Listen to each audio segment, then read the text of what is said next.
જય સ્વામિનારાયણ વિદ્યાર્થી મિત્રો, આજે આપણે એક તમારા માટે નવા ટોપિક તરફ જઈ રહ્યા છે. બરાબર, જેનું નામ છે આપણે બાયોટેકનોલોજી. બરાબર, તમે જેને બીટેક અથવા તો ક્યાંક ને ક્યાંક શબ્દ સાંભળ્યો છે, બીટેક એવો એમટેક. બરાબર, એ જે 12મા પછી બધા ભણવા જાય છે એની અંદર જતા હોય છે. હવે આ જે ટોપિક છે તમારા માટે એ તદ્દન નવો ટોપિક છે. બરાબર, બાયોટેકનોલોજી એ તમારા માટે તદ્દન નવું છે, કારણ કે અત્યાર સુધી લગભગ તમે જેટલા ધોરણ ભણ્યા 1 થી 11 એ ક્યાંય લગભગ આ શબ્દનો ઉલ્લેખ હશે, પણ આ શબ્દ અથવા તો આ વિષય વિશે તમે વધારે જાણતા નહીં હશો. બરાબર, તમે 12મું પૂરું કરીને જશો એટલે એના પછી જેમ બીએસસીમાં જશો અથવા તો જેમ બીએસસી કેમિસ્ટ્રી ઉપર કરે છે, એટલે મુખ્ય વિષય તરીકે કેમિસ્ટ્રી હોય, ફિઝિક્સ હોય, બાયોલોજી હોય, એ પ્રમાણે આપણને એક તમારે 12મા ધોરણ પછી એક વિષય તરીકે આવશે. બરાબર, બાયોટેકનોલોજી. ત્યારે તમે આ વિષય છે એ વિષયને વિસ્તૃત રીતે જોશો. તો આપણને જેમ અલગ અલગ જે આપણે જીવ વિજ્ઞાનની બુક છે એની અંદર અલગ અલગ બધા એકમો આપેલા છે, એમ આ જે બાયોટેકનોલોજીનો એકમ છે એકમ 9 છે. બરાબર, એકમ 9. આ જે એકમ 9 છે એની અંદર આપણને 11 અને 12 એટલે કે 11 નંબર અને 12 નંબરનું જે પ્રકરણ છે એ પ્રકરણ આપણે બાયોટેકનોલોજી વિશે છે. તો તમે એકદમ એમ ઉપર છેલ્લી માહિતી કહેવાય એ રીતની માહિતી આમાં તમને આપી છે તમારા 12મા ધોરણના લેવલ પ્રમાણે. બરાબર, એટલે કે ગુજરાત બોર્ડ માટે અને નીટ માટે, અને એ બંને માટે આ ખૂબ જ ઇમ્પોર્ટન્ટ ચેપ્ટર છે, કારણ કે આની અંદરથી ઘણા બધા પ્રશ્નો આવતા હોય છે. તો એક તો તમારે નવું ચેપ્ટર છે, પ્લસ અલગ રીતે થોડું ભણવાનું છે, અને ઇમ્પોર્ટન્ટ પણ એટલું છે. અને એમ વિષય બહુ મોટો છે, પણ તમને 2 જ ચેપ્ટરની અંદર આ નાના પેલી એની રીતે શું કહેવાય એને સંકુચિત કરીને એમ સમાવવામાં આવેલું છે. બરાબર, તો એ નાનું છે એવું ના સમજતા કે ખાલી 2-3 પેજનું ચેપ્ટર છે એટલે કંઈ છે નહીં, કંઈ હોય નહીં આટલું બધું એમ. બરાબર, એ ભલે થિયરી એટલી ઓછી છે પણ બહુ જ ઇમ્પોર્ટન્ટ થિયરી છે, એટલે બરાબર ધ્યાન રાખજો. અને નવો ટોપિક છે એટલે બરાબર પૂરેપૂરું ધ્યાન રાખીને ભણજો, તો તમને આગળ તકલીફ નહીં પડે એટલે. બરાબર, તો હવે ચાલુ કરીએ આપણે બાયોટેકનોલોજી. બરાબર, એની અંદર આપણે એકમ નંબર 9 અને એમાં આપણે જોઈશું આજે પ્રકરણ નંબર 11. પ્રકરણ 11નું નામ છે બાયોટેકનોલોજી. બરાબર, સિદ્ધાંતો અને પ્રક્રિયાઓ. અહીંયા તમે જોઈ શકો છો. બરાબર, સિદ્ધાંતો અને પ્રક્રિયાઓ. તો એની અંદર સૌ પ્રથમ જોઈએ તો કે સામાન્ય માહિતી પહેલાં જોઈએ તો કે બાયોટેકનોલોજી એટલે શું, બાયોટેકનોલોજી કોને કહેવાય એના વિશે જોઈએ સૌ પ્રથમ. તો એની વ્યાખ્યા આપણે જોઈ હોય કે ખરેખર બાયોટેકનોલોજી કોને કહેવાય, તો એમાં આવશે કે જે સૂક્ષ્મ જીવાણુઓ છે. બરાબર, સૂક્ષ્મ જીવાણુ છે, પ્રાણી છે, વનસ્પતિ કોષો છે, એમનો ઉપયોગ અથવા તો તેમના ઘટકોથી બનતી. બરાબર, તેમના ઘટકો એટલે એમના ઘટકો એટલે કયા, તો કે આ જે સજીવો છે. બરાબર, આ સજીવો છે ને, સૂક્ષ્મ જીવાણુ છે, પ્રાણી છે, વનસ્પતિ કોષો, એ બધા શું છે, એ સજીવો. એટલે કે એ જે તે સજીવોનો ઉપયોગ અથવા તો આ જે સૂક્ષ્મ જીવાણુ છે, પ્રાણી છે અને વનસ્પતિ કોષોનો એમના ઘટકો, જેમ કે એમના ઉત્સેચક છે, એમના આપણે કહેવાય કોષો છે, એમના જનીનો છે, એવા જે ઘટકો છે. બરાબર, એવા ઘટકોથી બનતી નિપજો. બરાબર, એવા ઘટકોથી જે બનતી નિપજો છે એ નિપજો માનવજાત માટે ઉપયોગી થાય. બરાબર, અને એ જે પ્રક્રિયાઓ થાય બધી એને આપણે બાયોટેકનોલોજી કહી શકીશું. બરાબર, ફરીથી અહીંયા જોઈએ કે આમ જોવા જઈએ ને તો એ રીતે કહી શકીએ કે બાયો. બરાબર, અહીંયા આપણે 2 શબ્દ છે અહીંયા, બાયોસ. બાયોસ એટલે શું થશે, જૈવિક. બરાબર, જૈવિક. અહીંયા નીચે લખેલું એટલે તમને થોડી સરળતા રહે વધારે. બરાબર, અહીંયા જોઈશું બાયોસ. બાયોસ એટલે શું થશે, જૈવિક. જૈવિક એટલે જેને આપણે જીવંત કહીએ અથવા તો સજીવ કહીએ, જીવંત અથવા તો સજીવ. બરાબર, અને ટેકનોલોજી. ટેકનોલોજી એટલે શું થશે, તકનિક. તમે કદાચ પહેલી જ વાર આ તકનિક શબ્દ સાંભળ્યો છે. બાયોસ એટલે શું થશે, તો કે જૈવિક અથવા તો જીવંત. ટેકનિક એટલે શું થશે, તો કે તકનિક. બરાબર, હવે આ જે બાયો છે, બાયોસ એટલે બધાને ખ્યાલ જ છે. બરાબર, કે જૈવિક વસ્તુ અને ટેકનોલોજી. અત્યાર સુધી બધા ટેકનોલોજી કરતા હતા, પણ ટેકનોલોજીનું ઓરિજિનલ ગુજરાતી શું થાય, તકનિક થાય, બરાબર.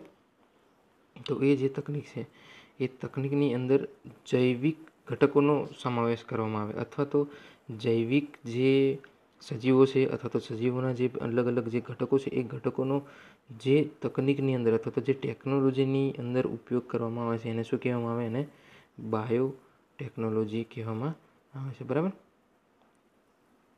સોરી, બાયો ટેકનોલોજી, બાયોટેકનોલોજી એને કહેવામાં આવે છે. ફરીથી મિત્રો અહીંયા, બરાબર, બાયો છે એટલે શું થશે? તો કે બાયો છે એટલે જૈવિક અથવા તો જીવંત જેને કહીએ, બરાબર. અને ટેકનોલોજી એટલે કે તકનિક, એટલે આ બંને વર્ડ ભેગા થઈ અને કે જૈવિક તકનિકી આપણે પણ કહી શકીએ એને. તકનિક છે, તકનિક તો આપણે અથવા ટેકનોલોજી છે એ ટેકનોલોજી એ તો એન્જિનિયરિંગનો વિષય થયો, બરાબર. પણ એ જે એન્જિનિયરિંગ છે એ એન્જિનિયરિંગની અંદર પણ આપણું જીવ વિજ્ઞાન ઉપયોગમાં આવતું હોય છે અથવા તો જીવ વિજ્ઞાન કામમાં લાગતું હોય છે. તો એવી જે ટેકનોલોજી છે એને શું કહેવામાં આવે? એને બાયોટેકનોલોજી કહેવામાં આવે છે. જે રીતે તમે કેમિસ્ટ્રી ભણો છો, બરાબર, કેમિસ્ટ્રી શેના માટે ભણો છો? તો કે એટલે કેમિસ્ટ્રીની અંદર શું ભણવામાં આવે? તો કે રસાયણોનો ઉપયોગ થાય છે. હવે એ જ રસાયણોની અંદર તમે જીવન નાખી દો અથવા તો જૈવિક નાખી દો તો આપણે એક નવો સબ્જેક્ટ ભણીએ છીએ બાયોકેમિસ્ટ્રી, બરાબર. જે રીતે આપણે બાયોકેમિસ્ટ્રી ભણીએ છીએ એ જ રીતે આપણને બાયોટેકનોલોજી આવે છે, બરાબર. જેમ કેમિસ્ટ્રી છે એ રસાયણનું છે, તેમાં ટેકનોલોજી છે એ શેનું છે? એન્જિનિયરિંગનું છે. પણ એ બંનેની અંદર શું થાય છે? સજીવોનો ઉપયોગ થાય છે, એટલે એને બાયોકેમિસ્ટ્રી કહે છે. અને આપણો જે વિષય છે આ જે ટેકનોલોજી છે એની અંદર સજીવોનો ઉપયોગ થતો હોવાથી એને બાયોટેકનોલોજી કહેવામાં આવે છે, બરાબર. તો આશા રાખું છું કે તમને બાયોટેકનોલોજીની વ્યાખ્યા છે એ વ્યાખ્યા ખ્યાલ આવી ગઈ છે. હવે એનું પરંપરાગત રીતે આપણે જોઈએ એમાં કે વર્ષોથી ચાલતું આવે છે ને જે બાયોટેકનોલોજીનો ઉપયોગ છે એ તો આમ જોવા જઈએ, બરાબર, તો એક જે વૈજ્ઞાનિક હતા હંગેરિયન, બરાબર, એમને 1970ની અંદર, બરાબર, સોરી, 1970ની અંદર એમને ઇરિકે નામના, બરાબર, ઇરિકે નામના જે વૈજ્ઞાનિક છે એમને હંગેરીના હતા પાછા.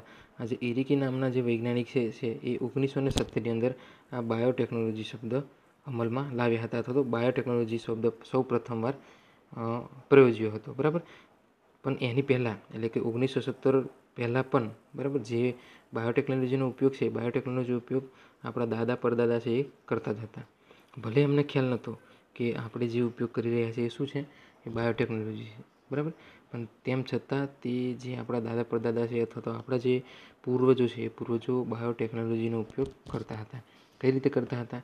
તો કે જે દહીં બનાવવામાં, બરાબર, દહીં બનાવવામાં, બ્રેડ બનાવવામાં અથવા તો વાઇનની બનાવટની અંદર એ સૂક્ષ્મ જીવોનો ઉપયોગ કરી અને આવી બધી પ્રોડક્ટો બનાવતા હતા. એ વખતે એમને ખ્યાલ નહોતો કે આપણે અજાણે બાયોટેકનોલોજીના જે પ્રક્રિયાઓ છે અથવા તો બાયોટેકનોલોજીનો સિદ્ધાંત છે એનો ઉપયોગ કરીને આપણે પ્રોડક્ટ બનાવીએ છીએ, બરાબર. એ આ બાબતથી અજાણ હતા, પણ એ બનાવતા હતા ને એમનો ઉપયોગ એ વખતે એ બાયોટેકનોલોજીનો ઉપયોગ એ વખતે પણ થતો હતો, બરાબર. તો એ આ છે પરંપરાગત રીતે ચાલે છે. પરંપરાગત રીતે એટલે પહેલેથી વર્ષોથી ચાલતું હતું, ટ્રેડિશનલ જેને કહીએ, બરાબર, એ રીતે. અત્યારે પણ આજે દહીં બનાવવામાં, બ્રેડ બનાવવામાં અથવા તો વાઇન બનાવવામાં, એટલે કે જે વાઇન છે એટલે કે જે જવનો દારૂ બને છે એ જવના દારૂ બનાવવાની અંદર પણ સૂક્ષ્મજીવો દ્વારા બને છે, બરાબર. પણ એ જે ટેકનોલોજીથી બનાવવામાં આવે એને આપણે શું કહીએ છીએ? બાયોટેકનોલોજી કહેવામાં આવે છે, બરાબર. એટલે કે દહીં, બ્રેડ અથવા તો વાઇનની બનાવટ કે જે સૂક્ષ્મજીવો દ્વારા સંપન્ન પ્રક્રિયાઓથી બને છે, એટલે કે સૂક્ષ્મજીવો દ્વારા જ બને છે, બરાબર. તેને પણ બાયોટેકનોલોજીના સ્વરૂપ તરીકે સ્વીકારવામાં આવે છે. એટલે એને પણ શું કરવામાં આવે છે? તો કે જે બાયોટેકનોલોજીનું જ સ્વરૂપ છે, બરાબર. તમે આ દહીં બનાવો, બ્રેડ બનાવો અથવા તો વાઇન બનાવો, મોટા પાયાની વાત, બરાબર, આપણે ઘરગથ્થુ નહીં, મોટા પાયે જે બને છે, મોટી મોટી ફેક્ટરી હોય, મોટી મોટી કંપનીઓ હોય એની અંદર જે બને છે એની વાત ચાલે છે, બરાબર મિત્રો. એટલે એ જે બનાવટ છે એ બનાવટની અંદર સૂક્ષ્મજીવો વપરાતા હોય અને એને પણ આપણે બાયોટેકનોલોજીના સ્વરૂપ અથવા તો બાયોટેકનોલોજીની રીતે જ બને છે એવું આપણે કહી શકીએ.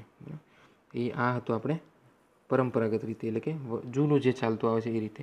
હવે જોઈએ આપણે મોડર્ન, અત્યારનું આધુનિક રીતે, એટલે અત્યારનું હાલનું જે વર્તમાન પરિસ્થિતિની અંદર કઈ રીતે વાપરવામાં આવે તો એની અંદર જોઈએ તો કે જે આધુનિક બાયોટેકનોલોજી છે એની અંદર ઘણીવાર ઇન્સ્યુલિન કે પ્રતિજૈવિક દ્રવ્યોના ઉત્પાદન માટે ઇકોલાઈ કે યીસ્ટ જેવા જનીન ફેરફાર સૂક્ષ્મજીવોના ઉપયોગ સાથે સંકળાયેલી છે, બરાબર. એટલે તમે ખ્યાલ હશે તમને આપણે જ્યારે માનવ સ્વાસ્થ્ય અને રોગો ભણ્યા એ વખતે તમને અહીંયા એક પ્રતિજૈવિક દ્રવ્ય આવ્યું હતું, બરાબર. પ્રતિજૈવિક દ્રવ્ય એટલે કે એન્ટીબાયોટિક, બરાબર. એન્ટીબાયોટિક, ત્યારે મેં તમને કીધું હતું કે એન્ટીબાયોટિક એટલે શું, તો કે દવા, આપણે જેને સાદી ભાષામાં કહીએ છીએ, જે આપણને દવા મળે છે એ, બરાબર. તો પણ એ જે દવાઓ છે એ દવાઓ શેના દ્વારા અથવા તો શેમાંથી બનાવવામાં આવે છે? એ જે દવા છે એ દવા પણ શેની અંદરથી બનાવવામાં આવે? આવી યીસ્ટ છે એટલે કે ફૂગ છે, બેક્ટેરિયા છે, અથવા તો જે અન્ય સૂક્ષ્મજીવો છે એના દ્વારા જ બનાવવામાં આવે છે, બરાબર. પણ એની અંદર પણ આ જે બાયોટેકનોલોજી છે એ બાયોટેકનોલોજીનો ઉપયોગ કરવામાં આવે છે. પછી છે બીજું ઇન્સ્યુલિન, બરાબર. આ બધાને ખ્યાલ જ હશે કે જે ઇન્સ્યુલિન છે એ ઇન્સ્યુલિન શેના માટે હોય છે, બરાબર. ઇન્સ્યુલિન એ આપણા શરીરની અંદર એક કાર્ય કરતું ઘટક છે, બરાબર. એ ઇન્સ્યુલિન શું કરે, તો કે આપણા શરીરની જે સુગર છે, બરાબર, સુગર એનું પાચન કરે, બરાબર. પાચન કરે અથવા તો એનું શું કહેવાય છે, વિઘટન કરે, મેટાબોલિઝમ જેને કહીએ, બરાબર. મેટાબોલિઝમ કરે છે. હવે આ જે ઇન્સ્યુલિન છે એની જરૂર ક્યાં પડે, તો કે આ જે ઇન્સ્યુલિનની જરૂર છે એ આપણે જે ડાયાબિટીસનો દર્દી હોય એ ડાયાબિટીસના દર્દીની અંદર આની જરૂર પડતી હોય છે. કેમ ડાયાબિટીસની દર્દીની અંદર જરૂર પડે? કારણ કે જે ડાયાબિટીસનો દર્દી છે એ ડાયાબિટીસના દર્દીની અંદર શું પ્રોબ્લેમ હોય, તો કે જે શરીરની અંદર જે ઇન્સ્યુલિન બનતું હોય, બરાબર, શરીરની અંદર જે ઇન્સ્યુલિન બને છે એ ઇન્સ્યુલિન બનતું ઘટી જાય. અને આ જે ઇન્સ્યુલિન ઘટવાથી શું થાય, તો કે આ જે સુગરનું જે મેટાબોલિઝમ થવું જોઈએ અથવા તો જે શર્કરા છે, શર્કરાનું પાચન થવું જોઈએ, એ શર્કરાનું પાચન થશે નહીં. જેથી શર્કરા પાચિત ના થાય એટલે કેવી રહેશે શર્કરા, એવીને એવી રહેશે. એટલે જે પાચન થયા વગરની જે શર્કરા છે એ પછી આપણા બ્લડ સુગરની અંદર બ્લડની અંદર અથવા તો બોડીની અંદર વધશે અથવા તો એની અંદર જોવા મળશે ને, એટલે એને શું કહીએ છીએ આપણે, ડાયાબિટીસનો દર્દી. ડાયાબિટીસના દર્દીની અંદર શું થાય, તો કે જે સુગર છે, સુગર લેવલ કેવું હોય છે, થોડું વધારે હોય છે. એક શેના આધારે, તો કે એની અંદર આ જે ઇન્સ્યુલિન હોવું જોઈએ, ઇન્સ્યુલિન હોતો નથી. ઇન્સ્યુલિન શેના કરવામાં આવે, તો કે સુગરનું પાચન કરવામાં આવે, બરાબર. હવે આની દવા તરીકે વૈજ્ઞાનિકોએ બાયોટેકનોલોજીનો ઉપયોગ કર્યો. અને આ જે ઇન્સ્યુલિન છે એ ઇન્સ્યુલિનને આપણે જે દર્દી હોય, બરાબર, ડાયાબિટીસનો દર્દી, એને આપણે ઇન્સ્યુલિનના ઇન્જેક્શન આપવામાં આવે છે, બરાબર. ઇન્સ્યુલિન શરીરની અંદર નહીં બનતું એ દર્દીની અંદર, પણ એને બહારથી લાવવામાં આવે. તો એ બહારથી જે લાવવામાં આવે છે એ ક્યાંથી લાવવામાં આવે, તો કે આપણા જ શરીરની અંદર જે જોવા મળે છે સૌથી કોમન બેક્ટેરિયા, બરાબર, જેનું નામ છે ઇકોલાઈ. ઇકોલાઈ એ આપણા ઇન્ટેસ્ટાઇનની અંદર અથવા તો જેને કોલોન કહીએ, બરાબર, આંતરડાની અંદર જોવા મળે છે. આ જે ઇકોલાઈ નામનું જે બેક્ટેરિયા છે, બરાબર, આ બેક્ટેરિયા છે એ બેક્ટેરિયાની અંદર એવું જનીન છે કે જે ઇન્સ્યુલિન ઉત્પાદન કરે છે, બરાબર, ઇન્સ્યુલિનનું નિર્માણ કરે છે. તો આ જે બેક્ટેરિયા છે એ બેક્ટેરિયાનો ઉપયોગ કરીને ઇન્સ્યુલિન બનાવવામાં આવે છે. અને આ ઇન્સ્યુલિનને ડાયાબિટીસના દર્દીને ઇન્જેક્શન દ્વારા આપવામાં આવે છે, બરાબર. જેથી શું થાય, તો કે ઇન્સ્યુલિન ડાયાબિટીસના દર્દીની અંદર જશે અને જે સુગર છે અથવા તો જે શર્કરા છે એ શર્કરાનું પાચન કરશે. જેથી જે બ્લડની અંદર જે સુગર અથવા તો જે દર્દી છે, દર્દીના બોડીની અંદર જે સુગર મેન્ટેન રહેવી જોઈએ, બરાબર, સુગરનું પ્રમાણ મેન્ટેન રહેવું જોઈએ એ રહેશે, બરાબર. હવે બીજું છે એની અંદર પારિજનનિક પ્રાણીઓ કે બીટી કપાસ જેવી વનસ્પતિઓ તરીકે ઉલ્લેખી શકાય, બરાબર. અહીંયા એક બીજું વસ્તુ છે જનીન ફેરફારિત સૂક્ષ્મ જીવાણુઓ, બરાબર.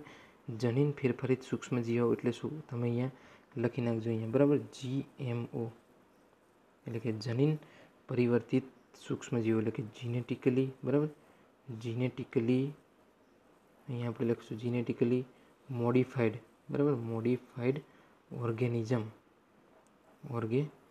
બરાબર. આ તમને જે મટીરિયલ મોકલાવવાનું છે એની અંદર આ બધું લખેલું જ છે, એટલે ચિંતા ન કરતા મટીરિયલમાંથી જોઈ લેજો, બરાબર. એટલે કે GMO એટલે શું, તો કે જીનેટિકલી મોડિફાઈડ એવા ઓર્ગેનિઝમ એટલે સૂક્ષ્મજીવો, એને શું કરવામાં આવે, એને મોડિફાઈડ કરવામાં આવે. એટલે આપણે પણ કંઈક ને કંઈક વસ્તુ મોડિફાઈ કરીએ છીએ ને, એનો સુધારો કરીએ છીએ પોઝિટિવલી, બરાબર. એ જ રીતે એને એ જે ઓર્ગેનિઝમ છે એનું જીન, બરાબર, જીન એટલે કે જનીનો, બરાબર, જનીનોનો સુધારો કરી અને એને બીજા જે સજીવો છે એ બીજા સજીવોની અંદર એને દાખલ કરવામાં આવે. જેથી શું થાય, તો કે જે આપણને જરૂરી છે અથવા તો આપણે જે જોઈએ છે એ આપણે એ જે બેક્ટેરિયા છે અથવા તો એ જે જનીન ફેરફારિત કરેલો જે સૂક્ષ્મજીવ છે એ સૂક્ષ્મજીવમાંથી આપણે મેળવી શકીએ છીએ, બરાબર, જેને GMO કહેવામાં આવે છે. GMO એટલે કે જીનેટિકલી મોડિફાઈડ ઓર્ગેનિઝમ. પછી આગળ જોઈએ તો કે બાયોટેકનોલોજી એ ડાયાબિટીસ, હેપેટાઇટિસ સી, કેન્સર, સંધિવા, હિમોફિલિયા, અસ્થિભંગ જેવા રોગોની સારવાર માટેની ઔષધ ચિકિત્સા સાથે પણ સંકળાયેલા છે, બરાબર. એટલે આ જે બાયોટેકનોલોજી છે એ ઘણી બધી જગ્યાએ છે. તમને મેં ડાયાબિટીસનું કીધું, બરાબર. ડાયાબિટીસમાં અત્યારે ઇન્સ્યુલિનનું ઉદાહરણ આપ્યું તો એ છે. હેપેટાઇટિસ સી, બરાબર, જે લીવરને લગતો રોગ આપણે કમળો જેને કહીએ છીએ, કેન્સરની અંદર, સંધિવાની અંદર, હિમોફિલિયા, અસ્થિભંગ જેવા અનેક રોગો, બીજા બધા એ રોગોની સારવારની અંદર પણ બરાબર આ બાયોટેકનોલોજી ઉપયોગમાં આવે છે. બરાબર, તો આ હતું આપણે બાયોટેકનોલોજી એટલે આગળ જોઈએ આપણે, પણ ખાલી ફરીથી એ જોઈ લઈએ કે જે બાયોટેકનોલોજી છે એ બાયોટેકનોલોજીની આપણે વ્યાખ્યા જોઈએ પહેલાં તો. બરાબર, એટલે એની વ્યાખ્યા તરીકે શું કહેવાશે તો કે જે સૂક્ષ્મ જીવાનો, પ્રાણીઓ કે વનસ્પતિ કોષો, એટલે આપણે એને સજીવો પણ કહી શકીએ. બરાબર, એટલે કે સજીવોનો ઉપયોગ અથવા તો સજીવોના ઘટકો તરીકે કોણ કોણ તો કે કોષો છે, જનીનો છે, બરાબર, એમના સજીવના અમુક ભાગો છે, એવા જે બધા ઘટકોથી જે બનતી નીપજો, બરાબર, એટલે એમના પૂરેપૂરો ઉપયોગ એટલે આખા સજીવો અથવા તો એમના ઘટકોથી જે નીપજો બને છે અને એ જે નીપજો છે એ નીપજો માનવજાત માટે ઉપયોગી થાય એવી જે ટેકનોલોજી છે, એવી ટેકનોલોજીને શું કહેવામાં આવે તો કે બાયોટેકનોલોજી કહેવામાં આવે છે. અને આપણે એકદમ સિમ્પલ રીતે સમજવું હોય તો એવું સમજી લેવાનું કે જે ટેકનોલોજીની અંદર, બરાબર, અહીંયા બાયોસ અને ટેક બે વસ્તુ અહીંયા કરી હતી. બરાબર, બાયોસ અને ટેકનોલોજી. તો જે ટેકનોલોજીની અંદર સજીવોનો ઉપયોગ કરવામાં આવે છે અથવા તો જે ટેકનોલોજીની અંદર જીવંત વસ્તુઓનો ઉપયોગ કરવામાં આવે છે એને શું કહેવામાં આવે ને બાયોટેકનોલોજી કહેવામાં આવે છે. આપણે બધું અહીંયા જોઈ લીધું કે એ પરંપરાગત રીતે ક્યાં જોવા મળે છે, બરાબર, અત્યારે આધુનિક રીતે ક્યાં જોવા મળે છે એ રીતે. હવે એક બીજી બાયોટેકનોલોજીની વ્યાખ્યા બનવાની છે. એ વ્યાખ્યા છે આપણે EFB દ્વારા અપાયેલી. બરાબર, EFB એટલે શું તો કે જે યુરોપિયન બાયોટેકનોલોજી સંગઠન છે, એ યુરોપિયન બાયોટેકનોલોજી સંગઠન છે, બરાબર, એ તમને કદાચ આનું ફૂલ ફોર્મ પૂછાઈ શકે. અહીંયા આપણે બે ફૂલ ફોર્મ બની ગયા. બરાબર, એક પહેલું આવ્યું GMO.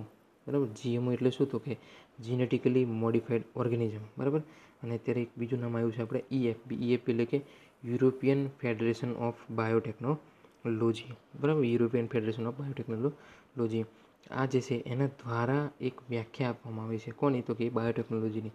અને એ જે વ્યાખ્યા છે એની અંદર બંને પ્રકારની જે ઘટકો છે અથવા તો જે બાબતો છે એ બાબતોને સમાવવામાં આવેલી છે. એની અંદર પહેલી બાબત છે તો કે પરંપરાગત અભિગમ અને બીજી છે આધુનિક આણ્વીય બાયોટેકનોલોજી. બરાબર, બે વસ્તુ સમાવવામાં આવેલી છે, પરંપરાગત અભિગમ અને આધુનિક આણ્વિક બાયોટેકનોલોજી. બરાબર, એટલે કે મોડર્ન મોલિક્યુલર બાયોટેકનોલોજી અને ટ્રેડિશનલ વ્યૂઝ. ટ્રેડિશનલ એટલે પરંપરાગત, આપણે જેને કહીએ ટ્રેડિશન, પરંપરા. બરાબર, એ રીતે ટ્રેડિશનલ અભિગમ એટલે કે પરંપરાગત અભિગમ એટલે કે ટ્રેડિશનલ વ્યૂઝ અને આધુનિક આણ્વિક બાયોટેકનોલોજી એટલે કે મોડર્ન મોલિક્યુલર બાયોટેકનોલોજી. તો આ વ્યાખ્યા આપણે જોઈએ અત્યારે કે કેવી વ્યાખ્યા છે કે જેની અંદર આ બંને વસ્તુ સમાવવામાં આવેલી છે. બરાબર, તો એની અંદર જોઈએ વ્યાખ્યા તો કે નિપજો અને સેવાઓ માટે પ્રાકૃતિક જીવવિજ્ઞાન. બરાબર, પ્રાકૃતિક જીવવિજ્ઞાન એટલે આવી ગયું આપણું પરંપરાગત. બરાબર, પરંપરાગત આવી ગઈ કે જે પ્રકૃતિને લઈને જે જીવવિજ્ઞાન છે બધા, બરાબર, જે પહેલેથી બધા ચાલતા આવે છે એ. બરાબર, એ અને સજીવો, કોષો.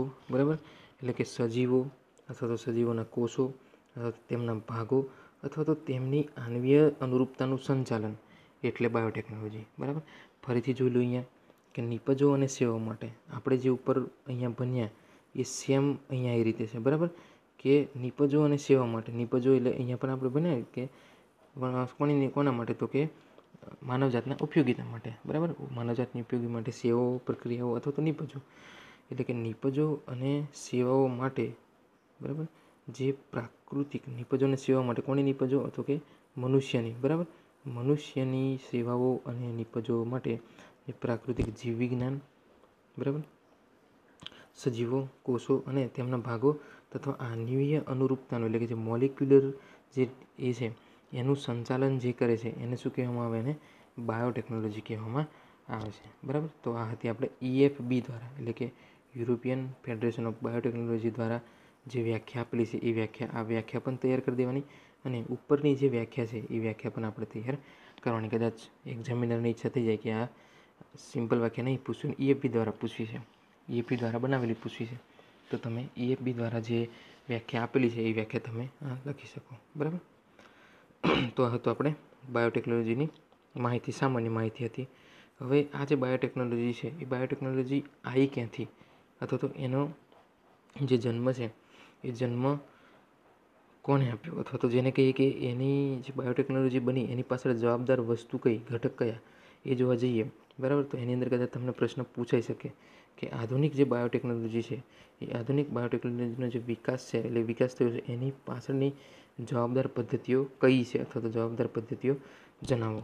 તો એ જે જવાબદાર પદ્ધતિઓ છે, એટલે કે વિકાસ માટે જવાબદાર પદ્ધતિઓ, અથવા તો એવું કહી શકાય કે જે જન્મ આપનાર છે, બરાબર, બાયોટેકનોલોજીનો જે જન્મ આપનાર છે એ જે પદ્ધતિઓ છે, એ પદ્ધતિઓ કઈ, એ બે પદ્ધતિઓ છે. કઈ? તો કે જનીન ઇજનેરી વિદ્યા અને જૈવ પ્રક્રિયા ઇજનેરી વિદ્યા. આ જે જનીન ઇજનેરી વિદ્યા છે એની અંદર શું આવશે, તો કે આ જે છે એની અંદર આ ટેકનોલોજી દ્વારા આનુવંશિક દ્રવ્યો, તમે 5મા અને 6ઠા ચેપ્ટરની અંદર ભણી ગયા કે આનુવંશિક દ્રવ્યો એટલે શું, બરાબર. આનુવંશિક દ્રવ્યો એટલે કે ડીએનએ અને આરએનએ. હવે એ જે આનુવંશિક દ્રવ્યો છે, આનુવંશિક દ્રવ્યોના રસાયણમાં, બરાબર, એના જે રસાયણમાં પરિવર્તન લાવવામાં, એટલે કે પરિવર્તન પ્રેરીને તેને યજમાન સજીવમાં પ્રવેશ કરાવીને, એટલે કે યજમાન સજીવ એટલે કોણ, તો કે જે તે સજીવને જે હોસ્ટ છે એ હોસ્ટ સજીવની અંદર પ્રવેશ કરાવીને યજમાન સજીવના સ્વરૂપ પ્રકારમાં ફેરફાર પ્રેરવામાં આવે છે. એટલે કે સ્વરૂપ પ્રકાર એટલે શું થશે, ફિનોટાઈપ, બરાબર. ફિનોટાઈપ એટલે કે એમનું જે સ્વરૂપ છે એ સ્વરૂપ આખું બદલી નાખવામાં આવે. કઈ રીતે બદલવામાં આવે, તો કે એ જે તે સજીવ છે, જે તે સજીવના ડીએનએ અને આરએનએના રસાયણમાં ફેરફાર લાવીને, એટલે કે જે જનીન દ્રવ્યો છે ડીએનએ અને આરએનએ, એની અંદર ફેરફાર લાવશે. એની અંદર ફેરફાર લાવશે એટલે એ જે સજીવ છે એ સજીવ, અથવા તો જે યજમાન સજીવ છે કે જેની અંદર ફેરફાર કરેલો ડીએનએ અને આરએનએ નાખવાનો છે, એનું સ્વરૂપ પણ શું થઈ જશે, બદલાઈ જશે, બરાબર. તો એને જનીન ઇજનેરી વિદ્યા એટલે કે જીનેટિક એન્જિનિયરિંગ કહેવામાં આવે છે. બીજું છે જૈવ પ્રક્રિયા ઇજનેરી વિદ્યા, એટલે કે બાયો પ્રોસેસ ટેકનોલોજી, બરાબર. બાયો પ્રોસેસ ટેકનોલોજી જેને કહીએ છીએ, અહીંયા આપણે આને જીનેટિક એન્જિનિયરિંગ કહીશું અને આને આપણે બાયો પ્રોસેસ ટેકનોલોજી કહીશું, બરાબર. તો આ જે બાયો પ્રોસેસ ટેકનોલોજી છે એની અંદર શું થાય, અથવા તો જૈવ પ્રક્રિયા ઇજનેરી વિદ્યા છે એની અંદર શું થાય જોઈએ, તો કે રસાયણ ઇજનેરીમાં, બરાબર, સૂક્ષ્મજીવ સંક્રમણ રહિત, એટલે કે જે સૂક્ષ્મજીવ જોઈએ છે એ એક જ સૂક્ષ્મજીવ હોવો જોઈએ, એટલે કે એક જ પ્રકારનો હોવો જોઈએ. એની અંદર કોઈ બીજા પ્રકારનો અથવા તો બીજો સૂક્ષ્મજીવ હાજર હોવો જોઈએ નહીં. એટલે એને શું કહીશું, સંક્રમણ રહિત. સંક્રમણ કોને કહીશું, તો કે જે ધારો કે આપણે ઇકોલાઈ જોઈએ છે, બરાબર, ઇકોલાઈનો ઉપયોગ કરવો છે અને ઇકોલાઈની સાથે સાથે બીજા સાલ્મોનેલા છે, સાલ્મોનેલા બેક્ટેરિયા છે, વિબ્રિયો જે બેક્ટેરિયા છે, એ બીજા બધા પણ બેક્ટેરિયા છે. તો એ બેક્ટેરિયાને એવું જે વાતાવરણ છે એને કેવું કહીશું, સંક્રમણવાળું. પણ એની અંદર શું કરવામાં આવે, તો કે સંક્રમણ રહિત વાતાવરણ બનાવવામાં આવે. સંક્રમણ રહિત કે એટલે કેવું, તો કે કોઈ જે બેક્ટેરિયા જોઈએ છે એ જ હાજર હોય, એની સિવાયના કોઈ એક પણ બેક્ટેરિયા હાજર હોય નહીં. એવા જે બેક્ટેરિયા છે અથવા તો એવા જે સૂક્ષ્મજીવો છે એની જાળવણી કરીને, બરાબર, જાળવણી કરીને માત્ર ઇચ્છિત સૂક્ષ્મજીવો કે સુકોષ કેન્દ્રી કોષોની જંતુ રહિત વૃદ્ધિ કરાવી. અહીંયા બે વખત આવ્યું, બરાબર, સંક્રમણ રહિત અને જંતુ રહિત, એટલે બંનેનો મિનિંગ એક જ થશે એ રીતે. એટલે કે જંતુ રહિત વૃદ્ધિ કરાવવાની, બરાબર, એટલે કે જેને આપણે ઉપયોગમાં લેવાનું છે એનું જ વૃદ્ધિ કરાવીને વધુ માત્રામાં બાયોટેકનોલોજીકલ નિયમો જેવા કે એન્ટીબાયોટિક્સ, ઉત્સેચકો, રસીઓ વગેરેનું નિર્માણ કરવામાં આવે છે, બરાબર. એટલે કે કોઈ એક જગ્યાએ અથવા તો કોઈ એવી કંપની હોય અથવા તો કોઈ એવા મોટા મોટા ટેન્ક હોય એની અંદર આવા જે સૂક્ષ્મજીવો છે, ઈચ્છિત સૂક્ષ્મજીવો કે જેમાંથી આપણે બનાવવાના છે, અથવા તો સુકોષ કેન્દ્રી કોષો, એને સાચવવામાં આવે, બરાબર, એની જાળવણી કરવામાં આવે. જાળવણી કરીને એની વૃદ્ધિ કરાવવામાં આવે. વૃદ્ધિ કરશે એટલે શું થશે, એની સંખ્યા વધશે. એ સંખ્યા વધારીને પછી એનો બાયોટેકનોલોજીની અંદર ઉપયોગમાં કરીને શું બનાવવામાં આવે, તો કે એન્ટીબાયોટિક્સ એટલે કે દવાઓ બનાવવામાં આવે છે, એની રસીઓ બનાવવામાં આવે અને ઉત્સેચકોનું નિર્માણ કરવામાં આવે છે, બરાબર. જેને આપણે શું કહીએ છીએ, જૈવ પ્રક્રિયા ઇજનેરી વિદ્યા, એટલે કે બાયો પ્રોસેસ ટેકનોલોજી, બરાબર. તો આ ભણ્યા આપણે બે ટેકનિકો કે જેમાંથી બાયોટેકનોલોજી એટલે કે જે આધુનિક બાયોટેકનોલોજી છે એ આધુનિક બાયોટેકનોલોજી એમાંથી આવી છે. કઈ કઈ, તો કે જનીન ઇજનેરી વિદ્યા અને જૈવ પ્રક્રિયા ઇજનેરી વિદ્યા. હવે તમને કદાચ પરીક્ષામાં એ રીતે પૂછી શકે કે બાયોટેકનોલોજીને જન્મ આપનાર બે ટેકનિક્સ અથવા તો બે ટેકનોલોજી જણાવો, અથવા તો કઈ બે ટેકનોલોજીમાંથી બાયોટેકનોલોજીનો જન્મ થયો છે એવું પૂછી શકે. તો એ કઈ ટેકનોલોજી આવશે, તો પહેલી છે જનીન ઇજનેરી વિદ્યા અને બીજી છે જૈવ પ્રક્રિયા ઇજનેરી વિદ્યા. જનીન ઇજનેરી વિદ્યાને આપણે જીનેટિક એન્જિનિયરિંગ કહીશું અને આ જે જૈવ પ્રક્રિયા ઇજનેરી વિદ્યા છે એને આપણે બાયો પ્રોસેસ ટેકનોલોજી કહીશું, બરાબર. તો આ હતું આપણે બાયોટેકનોલોજી, એટલે કે બાયોટેકનોલોજી કોને કહેવાય અને બાયોટેકનોલોજીની અંદર શું શું આવે એનું ઇન્ટ્રોડક્શન, અને બાયોટેકનોલોજી ક્યાંથી આવી છે અથવા તો ક્યાંથી એને લાવવામાં આવી છે એના વિશે આપણે અભ્યાસ કર્યો. હવે આપણે આગળના લેક્ચર્સની અંદર એના જે ટેકનિકો છે એ ટેકનિકો વિશે આગળ અભ્યાસ કરીશું. બરાબર. તો આની અંદર ખાસ યાદ રાખજો તમારે, એક તો EFB એનું પૂરું નામ. બરાબર. બંને વ્યાખ્યાઓ એટલે જે પ્રથમ જે વ્યાખ્યા છે એ અને EFB દ્વારા આપવામાં આવેલી છે એ વ્યાખ્યા. બરાબર. એ બંને વ્યાખ્યા યાદ રાખજો. અને આ જે પરંપરાગત રીતે જે વપરાતી હતી એ આધુનિક રીતે જે બાયોટેકનોલોજી ઉપયોગ થાય છે, બરાબર, એ ખાસ યાદ રાખજો. કદાચ પૂછાઈ શકે એ રીતે વ્યાખ્યા નહીં પૂછાય તો કદાચ એનું ફૂલ ફોર્મ પૂછી શકે. બરાબર. આપણે અહીંયા બીજું ફૂલ ફોર્મ આપ્યું GMO, એ GMOનું પણ ફૂલ ફોર્મ પૂછાઈ શકે. બરાબર. તો એટલું ખાસ એ તૈયાર કરજો. તો મળીએ મિત્રો નવા લેક્ચરમાં નવા ટૉપિક સાથે. ત્યાં સુધી સર્વ મિત્રોને જય સ્વામિનારાયણ.